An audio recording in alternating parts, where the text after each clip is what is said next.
Welcome to Marketing, Media, and Money, your go-to podcast for proven profitable strategies, secrets, and resources from industry experts and global influencers to help you scale your business, shorten your learning curve, and stand out in a crowded, noisy marketplace.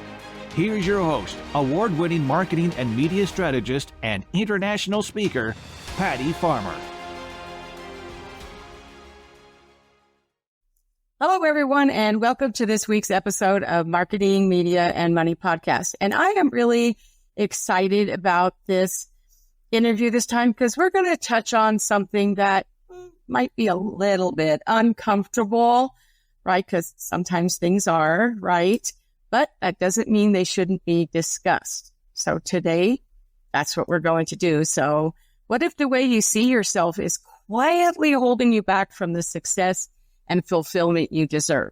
And imagine the ripple effect of struggling with body image, not just on your confidence, but on how you show up in your business, lead your team, or share your ideas with the world. And what if the key to unlocking your full potential isn't about changing how you look, but transforming how you think and feel about yourself? So today we're going to dive deep into going beyond the mirror, breaking the body image barrier, and rewriting the narrative.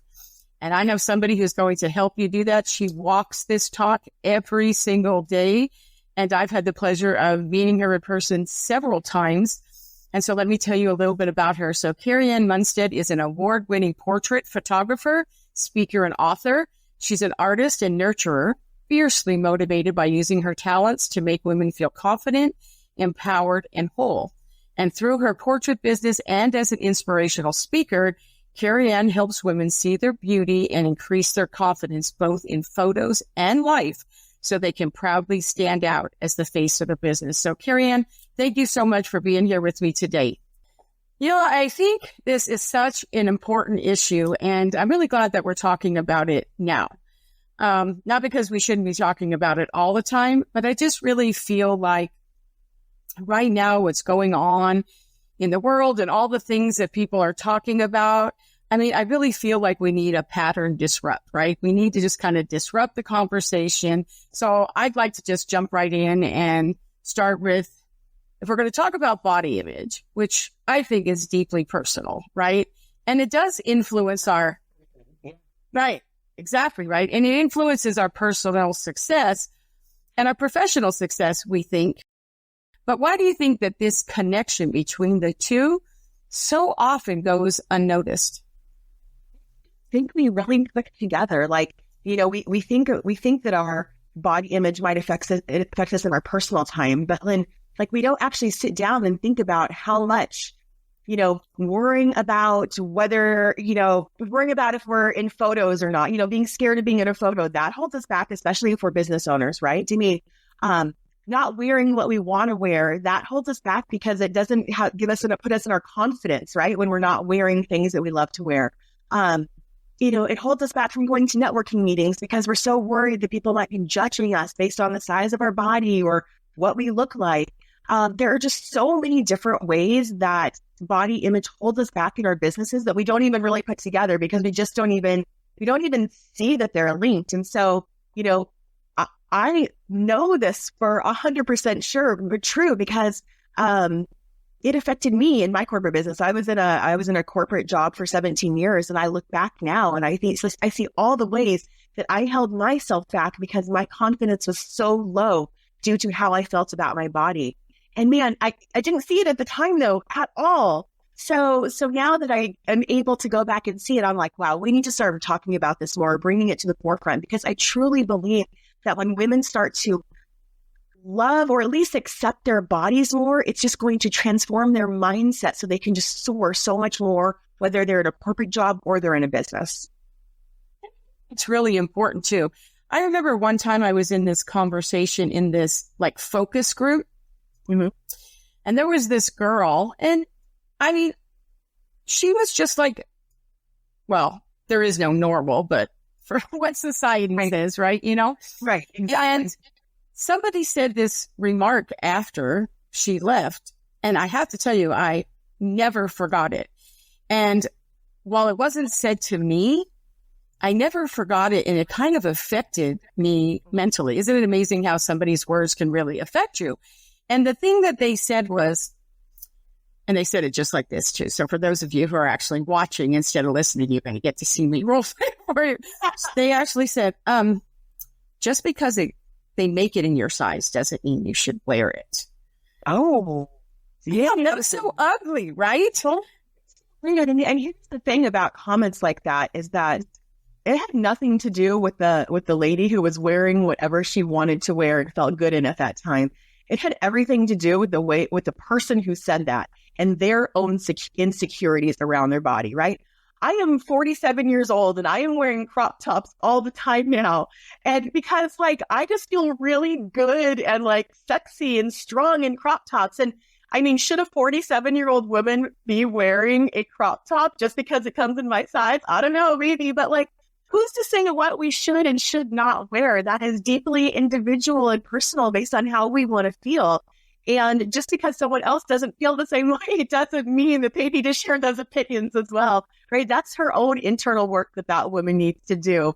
And to then not say comments like that to other people. So I know, and it blew me away too. And I remember, since I've known you, I have to tell you, I catch myself now when I say things and I'm like, no, Karianne would put me a check if I said that, right? And I catch myself and just literally 2 weeks ago when I was going out, shopping for winter clothes and my husband was with me and I came out and I'm like, do you think I'm too old to wear leather pants?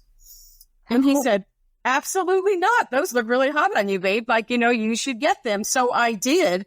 I wore them the other day and I felt so good in them. Yeah. So it was just so interesting that we do these things because I think,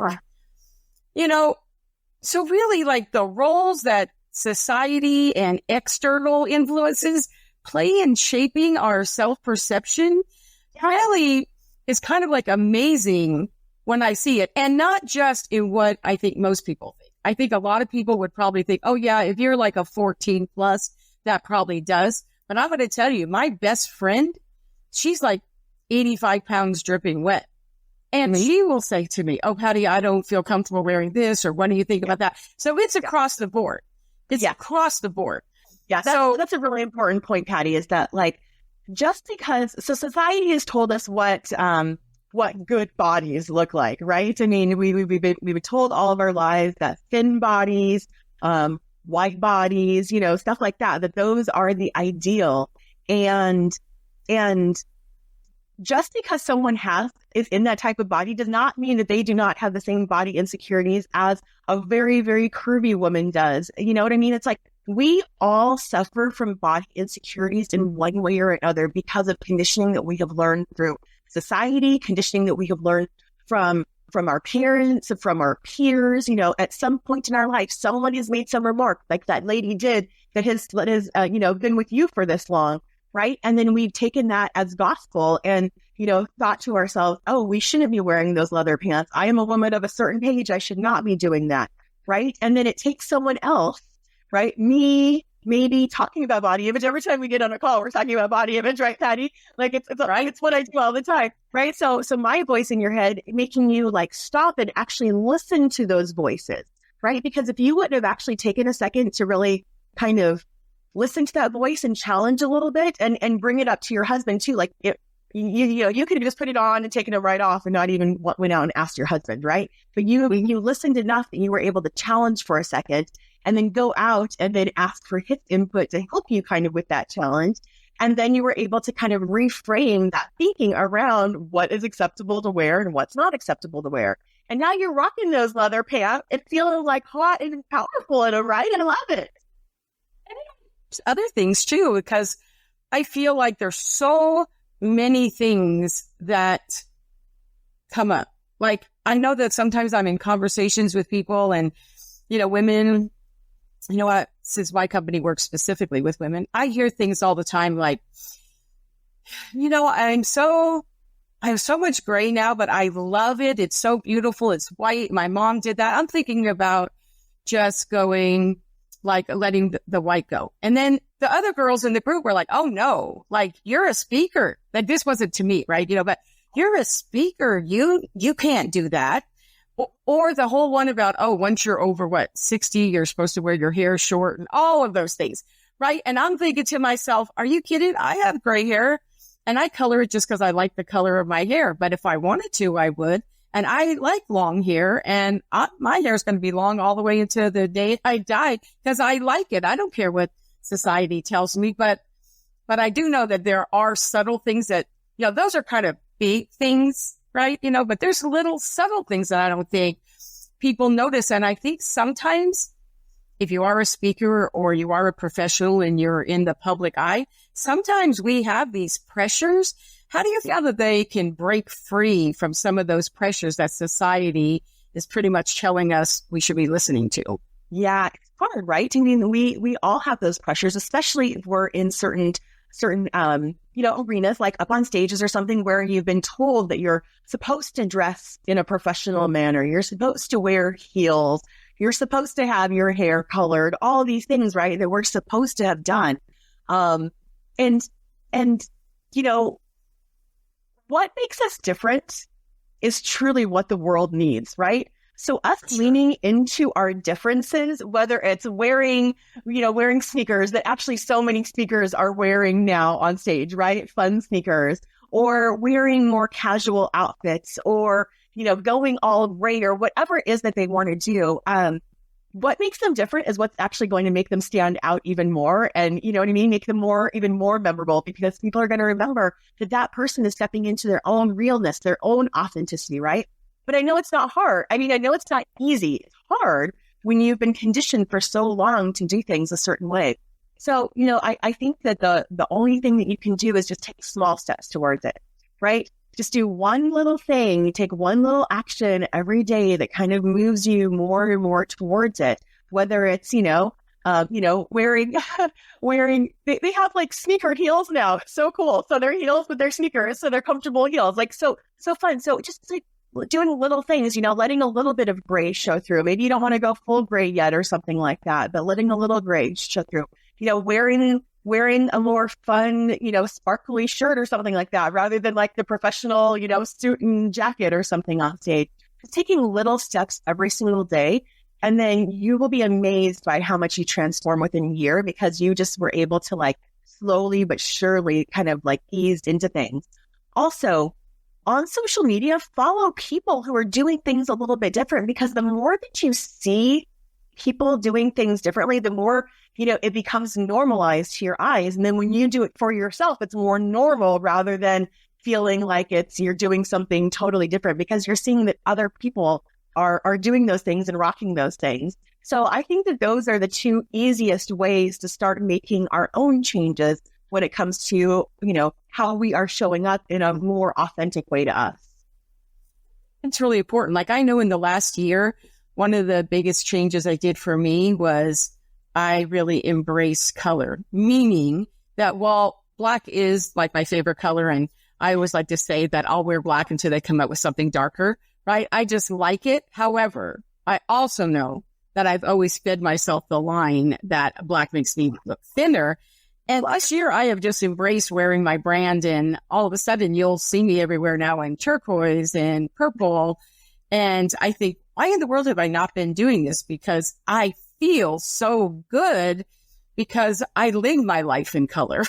Yes, I love it. I love it, right? Like we have set that lie, right? I'm a curvy woman. Patty, you're a curvy woman. Like it's not a negative thing. Like it's just a fact, right?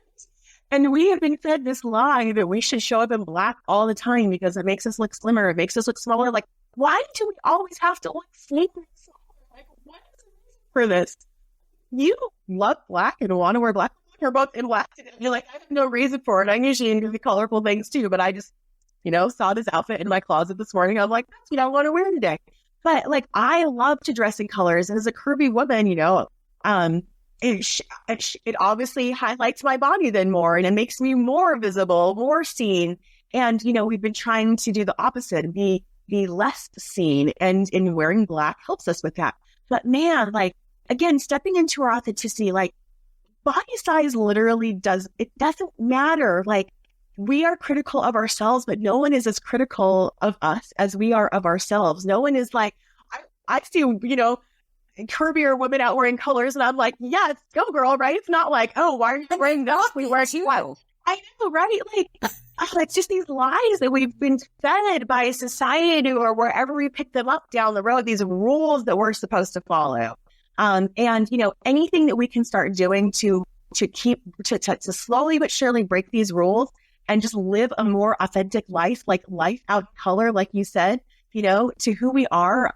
It's just, again, what the world needs is, what makes us different is what the world needs. So if living life and wearing big colors is like what makes us different and what we love, that is what the world needs to see more of. So, I embrace that.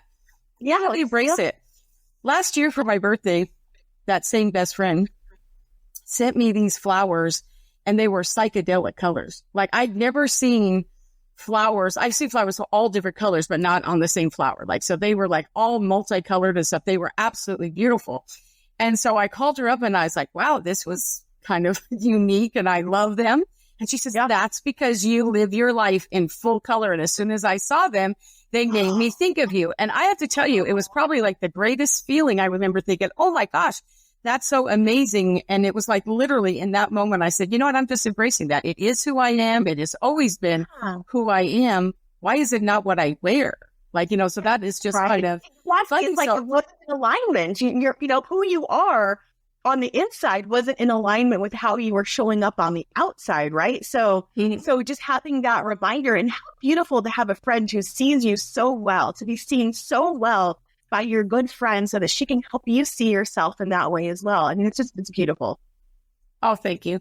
I think some of these things, these body image, they manifest, but what would you say are we've been talking about some big things, like some big ones, but what do you think are some subtle ways that body image issues manifest, and specifically in professional settings, and, like, how can we become more self-aware so that we can create healthier habits and boundaries, but we're still focusing on business growth, but yet we get to decide, right? We get to decide, because I do think there are some subtle ones, and maybe we don't really notice it when they're manifesting. Well, you tell me what you think are some of these subtle ways. I want to hear what your thoughts are around this. Well, I know that for me, like I just said, some of these, some of these bigger ones, but I think when I see our hair, is that what you're talking about? Some of the bigger things. There are like little things I hear people say or whatever that, like, even when you read in a magazine or something, I laugh. Like here's one that I think is like super funny is I read the other day, like, because I knew I was having you on the show, like all the, like, how like, it's like, all of a sudden you see all these things, right? They'd be coming up. Right. They come up all the time, but I would notice it was like, oh, I'm going to bring that up when I talk to Karianne. Yeah. I read the other day that there was this rule, this fashion rule. Like, I'm like, really? A fashion rule? A fashion rule that said that the larger you are, the bigger the purse you should carry. And that if you were a large woman, you shouldn't carry a small purse because that just amplifies your size. And I was like, really? Who gets to decide? Because I've seen some people who are like a size 5 and they carry like everything in the world in their purse, right? Or whatever. Like, I carry purses depending on what I'm doing that day. Like, I wouldn't let what I look like, what size I have or anything determine that. And I was like, who gets to decide that? Right? I thought that was like so crazy. So crazy. Like, you're like, who does get to decide that? Well, who does settings? So you tell me someone what size purse? It's such a silly. But there are people who are going to read that and take that to heart and take that as part of their own story now and a rule that they have to live by and go out and buy different purses because their purses are too large for them or their purses are too small for them. Man, why can't we just do whatever the heck we want to do when it comes to what we wear, what we carry around? I mean, the way that we do our makeup, the way that we do our hair, why are there so many, like, what is it about all these rules? And what it comes down to is it's about selling more things to people, honestly, right? Because if we tell you that you can't do this, then you're going to want to go out and buy these things, right? So it's just about, selling more things and having more profit in certain industries. I mean, but what a silly thing. And you're right, it is so subtle because you're just reading along in a magazine and it's like, oh, wow, I hadn't even thought about that, but now I've thought about it. I should really start doing this, right? If you're not able to kind of challenge those thoughts and see the silliness behind it, wow, that's such a disservice that is honestly going to make to so many people who are reading that magazine, because, again, we don't, a lot of times we don't listen into these things. We just, oh, like, these are the rules that women are supposed to live by. We're just going to go ahead and, live by these rules. And, honestly, like, bodies, our voice is the only thing that matters when it comes to our bodies, right? It's my body. It is my voice. And it's my rules that I play by. And so, like, you wear whatever size purse that you want to wear. I know. And it's like, it's all around us. And I really think about that because I have to tell you, I've always been about wearing what I want to wear. And like, I'm kind of a fashionista, right? I love clothing. I love jewelry. I love boots and accessories. And I wear what I like. And I feel like when I look in the mirror, I just think, oh yeah, like I'm rocking that. That looks really good. If I look in the mirror and I don't, I mean, like, there's colors that I wear, but not because I don't think that I should, just because I'm like, oh, I don't like the way I feel in that. It's always about how do I feel. Yeah, it's not about an external source telling you what you should do. It's like, hey, I just don't feel this outfit, or I don't feel good in this color or something. It's a more of an internal feeling rather than an external, rule. I know. Yeah. That's kind of, so I feel like, in business, and not just as an entrepreneur, but in corporate too, what role do you think leaders and organizations can play in fostering a workplace culture that will support, self-acceptance and body positivity among their teams? Great question. Woo, it all really starts at the top, doesn't it? And this is important because it starts at the top, no matter if it's a large corporation, right? And we're talking about like the CEO down, or if we are even a solopreneur in our own business, because then we are the top of that food chain in our business too, right? So it starts with ourselves as well in our own businesses. So businesses, man, I am going to be creating a corporate wellness program, honestly, this year for 2025 around body image to help organizations. I love that. Because, if you've got people at the top who are constantly, women do this, right? Like, we get with other women and we start kind of saying like little negative things about ourselves, or, self-deprecating things about ourselves or something like that. And those things can make a really big impact, right? So if we see leaders not showing up in their authenticity, and it's not just in the way that we act, but it's in the way that we appear as well, right? Or if we see leaders making little comments or something like that, right, then we're going to take it as like, this is the culture of this business. And then people will start, either internalizing that or making the same kind of comments to other people as well. There are also, I appreciate the corporate wellness programs and the HR programs that encourage people to like move their bodies and stay healthy and fit, but like also who says that someone is healthy and fit, right? Like, health is a deeply personal thing too, that is individualized for every single different person's body.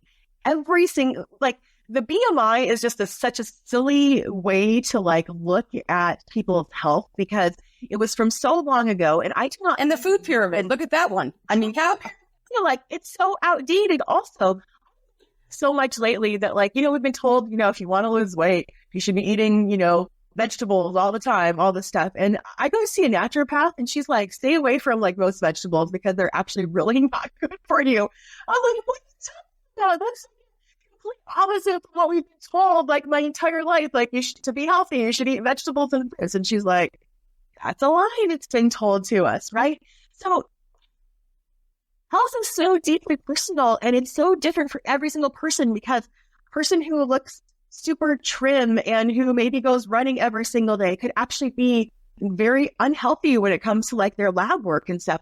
A person who is very curvy and maybe doesn't eat the healthiest could actually be really healthy when it comes to their lab work, right?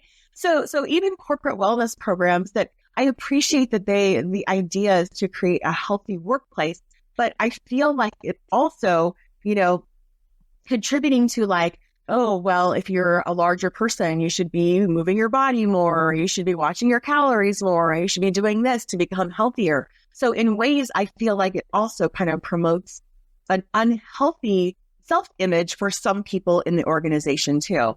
So, I really just think that we need to, the leaders, especially, again, whether it's leaders of corporations or our own personal self as a leader within our business, really need to sit down and think about what the message is that we want to create and what we are doing to perpetuate either a negative body image message or a positive body image message, because it's just not something that we have thought about in corporations and companies at all, right? It's something that I feel like we've overlooked for a long time. And I truly think that the more that we can love ourselves and accept our bodies, the more, I know I've already said this one time, but the more that we are going to soar in whatever role that we are in. So the more that leaders can do to promote body acceptance within their business, I just think that it's going to turn people around. And the more love that they give to themselves, the more kindness, acceptance they give to themselves, you're going to start seeing that in the businesses as well. It's really important. I mean, I'm a mother of 6 daughters, so it's very, very important to me, right? And I raise my girls really to be able to break out of that, right? And to be able to be who they were. I remember at the time, some of the wildest things, that they wanted to wear and they want to do. And I was like, you know what? This is your individuality. Who am I to try to change that? I was like, oh, and I remember like one particular time, I remember thinking, oh, that one was, and stuff. And I was like, oh, but then I thought to myself, it's clothing. Or even if they want to color their hair, it's hair, right? You know what I mean? It's like, it's right. It's like, who really does care? So I feel like I have always just, kind of gave them the freedom to do that. And now that my girls are grown up, I see how they are fearless, absolutely fearless in what they want to do. Yes, absolutely. It's such an important, message for moms out there also, because, right. So we, in our generation, right, like we were fed certain things by society, by our parents, by our peers, whatever, of the way that you should and should not be, the way that women should and should not be, whether what they're speaking or they're wearing or whatever it was. And it's our turn to really dig deep when we have daughters to not pass those same things on to our children. It's really hard sometimes, right? Because like you said, so I have a 19-year-old stepdaughter also, and there have been some times where she's wearing something and I am like, what in the world is she wearing? Should I really let her go out of the house like this, right? And I really have to sit down and really challenge myself on those beliefs, because what is wrong with, like, she is expressing herself in this way. And yes, it's maybe not a way that I would express myself. And I know that it's also coming from a place of wanting to keep her safe, because if she's wearing really short shorts or a really cropped shirt or something like that, I know she's going to get more perhaps unwanted gaze from people that she does not want that from, So I know that there's a safety aspect of it too, but really she is an individual expressing her individuality, and she needs to be allowed to do that without us policing what they're wearing, what they are putting in their mouth, all that kind of stuff. For sure. Her weight has also fluctuated over the years, right? And I work so hard not to say anything to her about her weight, because as women, especially, our bodies change over time. Our weight fluctuates throughout our entire lives and at different ages and, just different things going on in lives. And it's so important to not constantly be saying, oh my gosh, I've noticed that you've gained weight, what's going on with you? It's like, if you want to talk to her about what's going on with her, let's preface it on the fact that she's gained weight. Like, we know what we're seeing. And so maybe we just want to say, is everything going on okay in life? Is there anything that you want to talk about? Is there anything that we need? We see it, but we don't want to make that as the thing. Like, oh, you have gained weight. There must be something wrong going on in your life. It's like, no, maybe she's just hungry. Like maybe she's having a growth spurt and she needs more calories, right?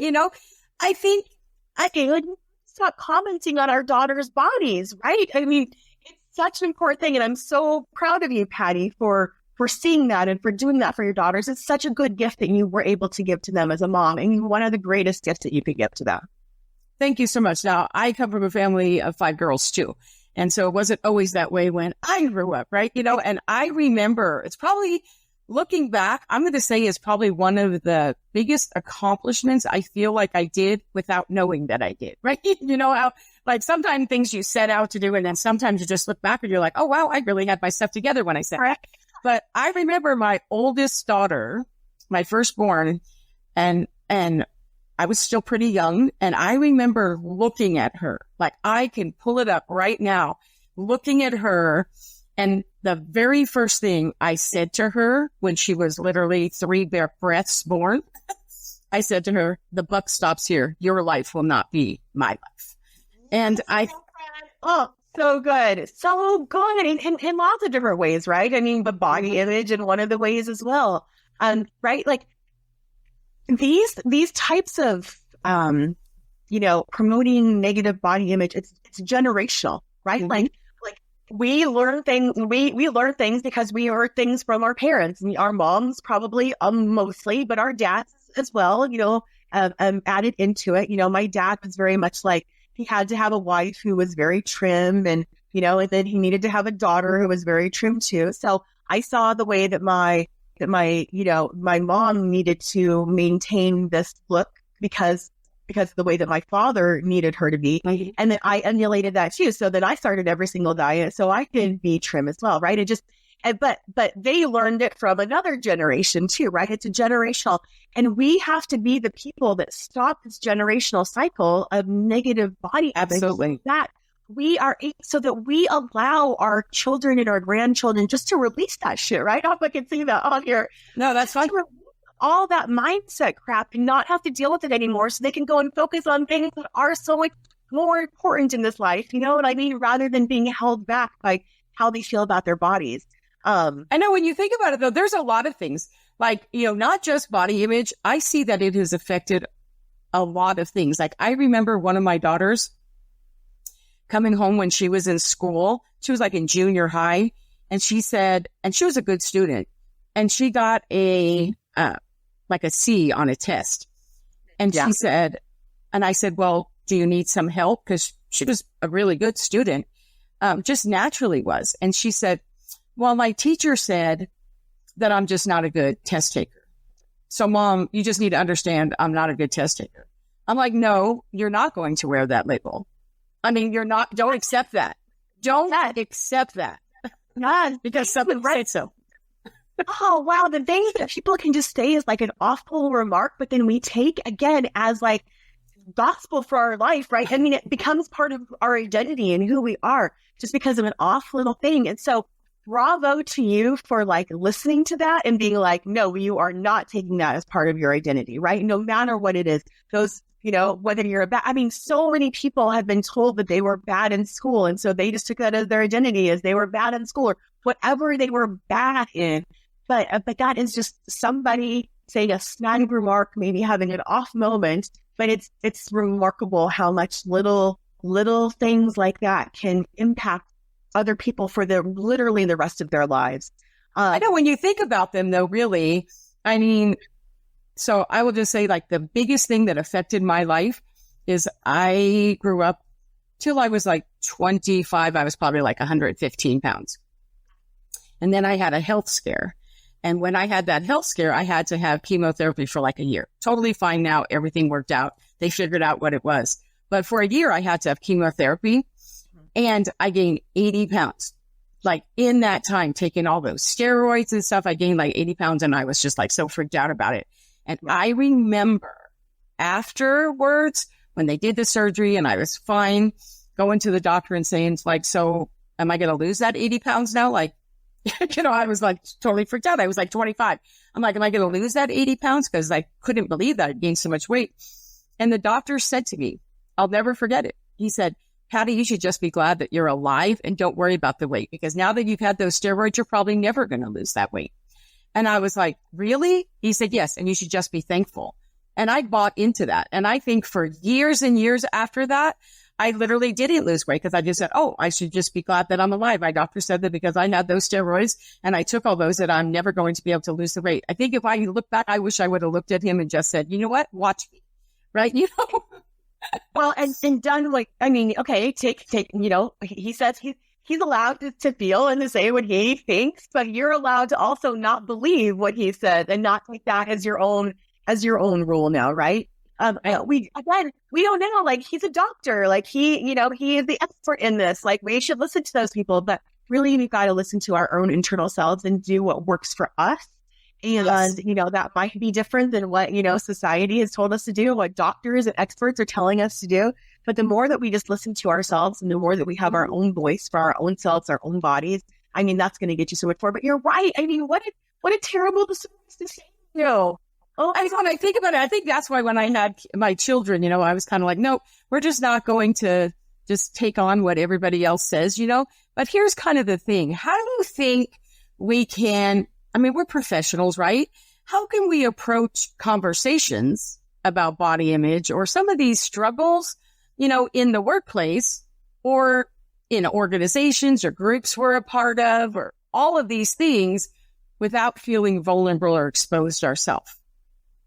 We have to go and we have to feel vulnerable. I mean, that is really when we're talking about body image, how can it not be a vulnerable place and an exposed place to go? Like we have to expose those insecurities that we have, right? I mean, that's truly the only way to get through it is to talk about these things because, when it comes to body image, and especially for, if we have weight on us and we've been told by society that, being fat or having weight is bad, it can be very shameful to talk about these things. There can be a lot of shame with it. There can be a lot of embarrassment with it.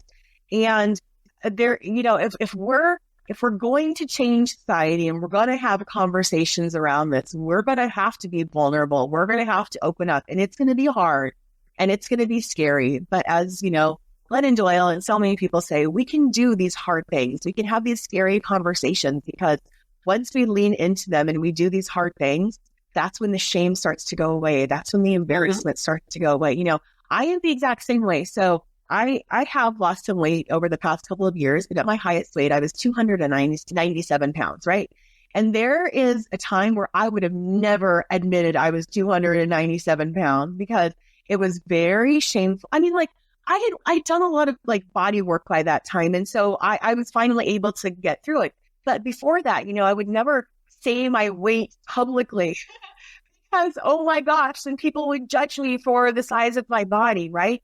But finally, I was just like, the only way to get through this stuff is to talk about it, is to, you don't have to necessarily share your number, but to just start talking about it and having those vulnerable conversations. And I did. I started having them with individual people. I started having them with my clients. I started putting them on social media.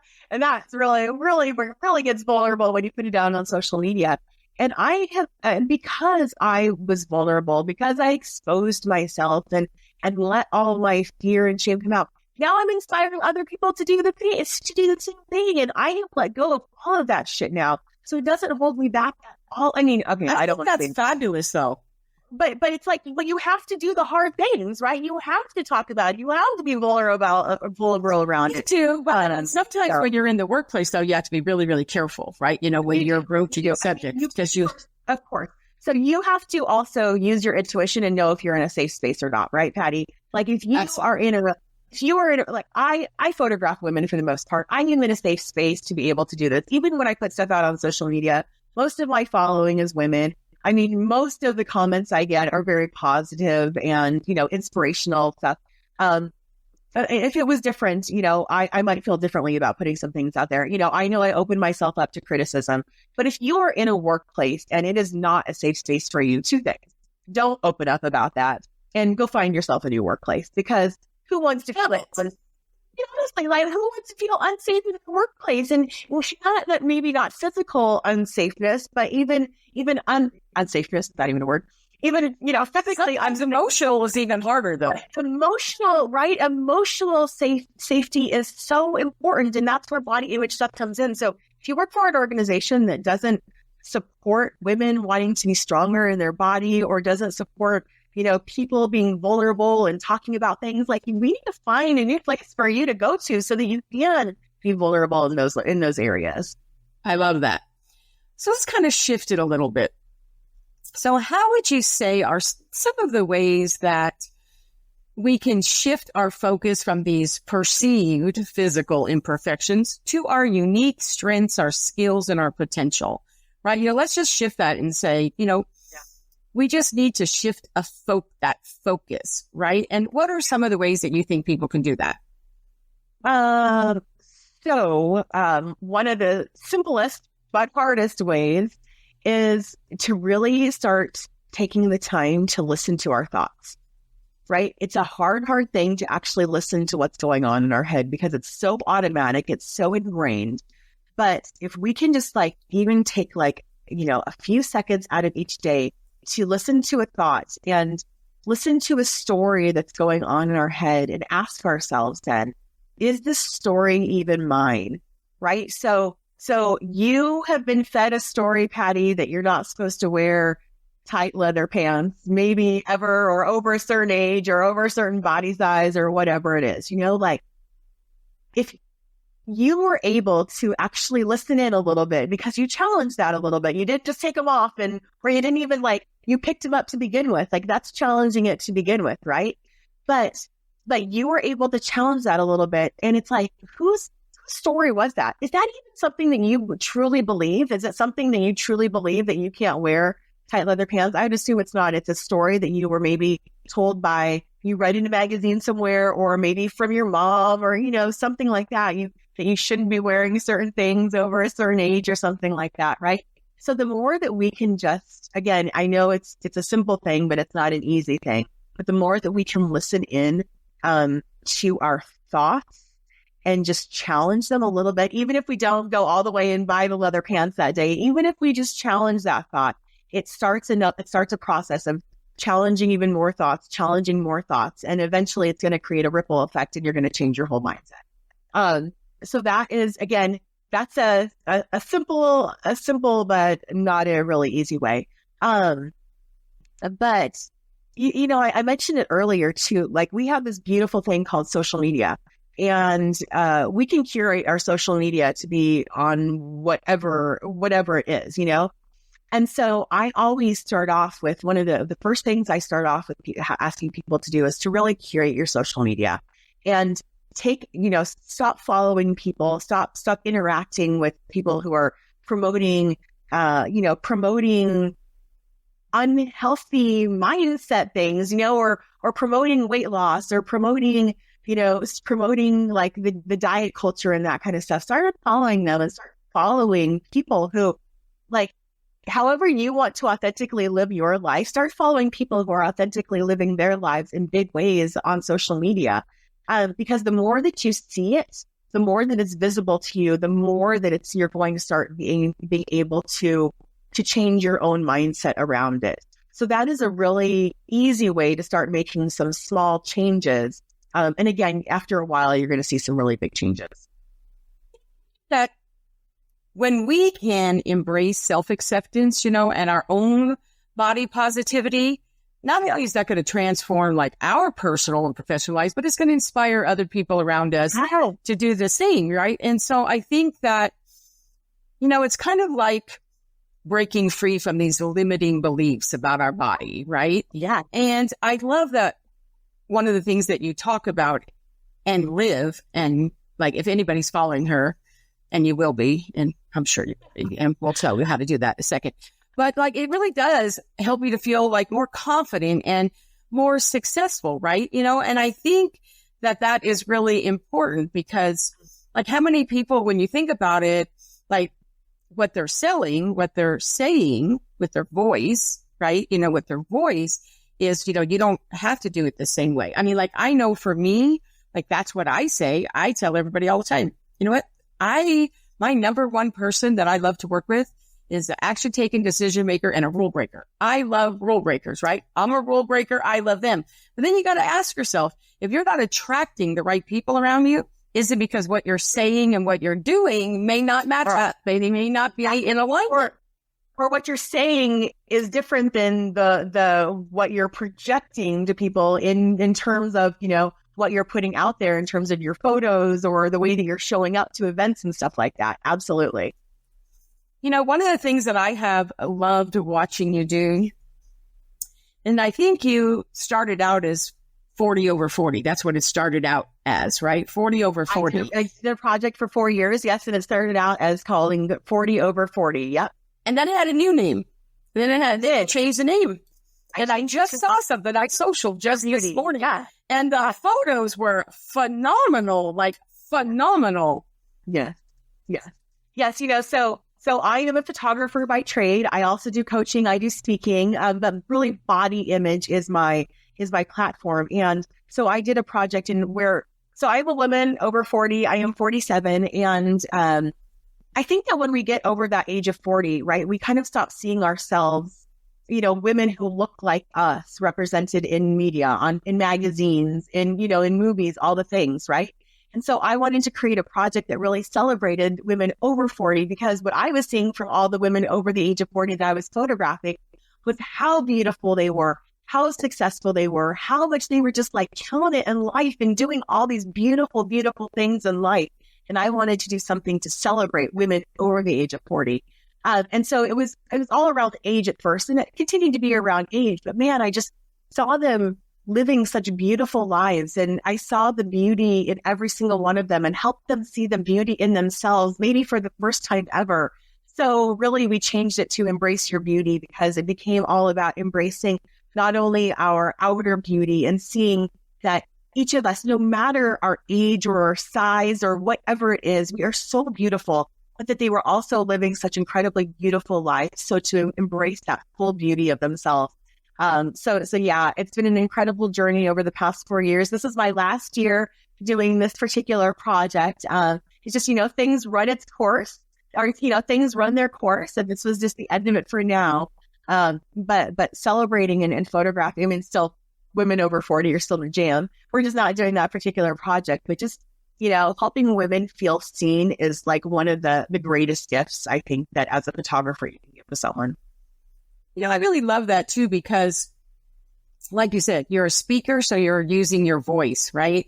And not only that, but you're coaching, so you're helping them. And how wonderful that as a photographer, while you're doing all that, now you have this gift that you can give them so that they can see it and they can embrace it and then take action, right? Like they can say, oh, and now they can take this action. And I think that is just phenomenal. And I really, really love it. So if that's the end of that project, what is next for you now? So I know you mentioned earlier in the show that you want to do this wellness corporate thing, but what else you got going on? So tell us a little bit about what's next for you. Oh, well, thank you. So, I mean, of course, while I'm not doing that project, I'm still photographing women for business and branding, but I'm really focusing a lot more on bodies and business in this coming year. Like that is my sole focus.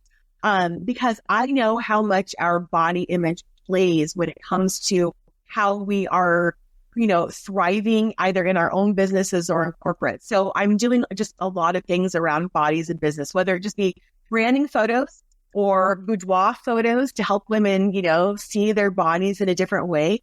Or I have some programs that are a combination of both, where we do some body work in your photos, and then we go right into a branding session. So you can kind of get comfortable in your own body and then just show up like so joyfully in your own body for your branding photos. So you can really be seen as that truly, authentic, real human being that you are.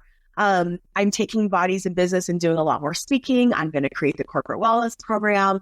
And something that I'm really excited about is we're going to start doing body acceptance circles at my studio, where women, this is kind of what we talked about. It's going to be a safe space for women to come to, for them to be vulnerable, to be able to share their body image struggles, so we can speak them out loud, release the shame, release the embarrassment, and find out ways to move on, so we don't have to carry that baggage around in our head anymore. So there'll be like intimate circles every single month that I'll be hosting at my studio. So we're just doing a lot more around body image in this coming year. And I'm really excited for the future of it. I just feel like it's me at my soul and at my core, and it's what I speak about, and it's what I love, and it's what I want to help women with so much. So I'm really excited about the future. Oh, and you can hear it in your voice. Now, I actually get to see you. For those of you that are watching us on video, you are seeing it as well. If you're hearing us, I'm sure you can hear it in her voice, because I know that I absolutely can. So this is so exciting for me. So if you had one takeaway that you want our listeners to remember about going beyond the mirror, thinking about bodies and business and maybe rewriting that narrative, what would it be? I think the one takeaway is that our bodies are literally the least interesting things about us. The least interesting things, right? You know what the most interesting things about us are? It's the light that we put in this world. It's the joy that we put in this world. It's all the, all the beautiful things that we're bringing from our heart and our mind into this world, from our soul. And this package that is on the outside that carries everything inside, right? The package on the outside is actually the least important thing about it. So just, no matter what you're doing, I know that we have been conditioned to think that the outside is actually, what people are judging us on.